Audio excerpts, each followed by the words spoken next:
Foldable smartphone বাজারে নিজেদের অবস্থান আরও মজবুত করতে 3 ভাঁজ করা যায় এমন ফোন উন্মোচন করেছে স্যামসাং ইলেকট্রনিক্স।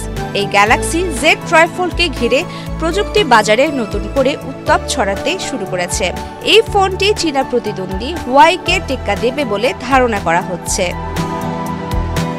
প্রায় $2,440 দামের ট্রাইফোল্ড মডেলটিতে 3টি প্যানেল ব্যবহার করা হয়েছে।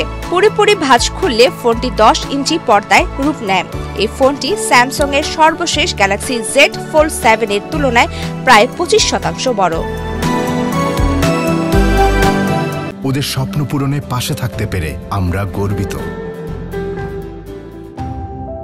স্যামসাং ইলেকট্রনিক্সের নির্বাহী ভাইস প্রেসিডেন্ট অ্যালেক্স লিম বলেন, আমি বিশ্বাস করি ভাঁজ করা যায় এমন ফোনের বাজার বাড়তে থাকবে এবং বিশেষ করে ট্রাইফোল্ড এই সেগমেন্টের মূল অংশগুলোতে আরও বিস্ফোরক প্রবৃদ্ধি ঘটাতে অনুঘটক হিসেবে কাজ করতে পারে। তবে লিম আরও জানান, নতুন এই ভাঁজযোগ্য ডিভাইসটি ব্যাপক বিক্রির জন্য নয়, বরং এটি সেই সব গ্রাহকদের জন্য তৈরি যারা বিশেষভাবে এই ধরনের ফোন ব্যবহার করতে চান। দক্ষিণ কোরিয়ার তৈরি ট্রাইফোল্ড আগামী 12 ডিসেম্বর দেশটির বাজারে আসবে। এই বছরের মধ্যে এটি চীন, সিঙ্গাপুর, তাইওয়ান ও সংযুক্ত আরব আমিরাতে পাওয়া যাবে। আগামী বছরের প্রথম প্রান্তিকেই ফোনটি যুক্তরাষ্ট্রে উন্মোচন হতে পারে। স্যামসাং এর ফ্ল্যাগশিপ ফোনগুলোর মধ্যে সর্বাধিক ব্যাটারি ব্যবহার করা হয়েছে এই মডেলে, যা সুপার ফাস্ট চার্জিং সুবিধায় 30 মিনিটে 50% চার্জ পূর্ণ করতে সক্ষম। লিম জানান, মেমোরি চিপ সহ বিভিন্ন উপকরণের দাম ব্যাপকভাবে বাড়ায় মূল্য নির্ধারণ একটি কঠিন সিদ্ধান্ত ছিল।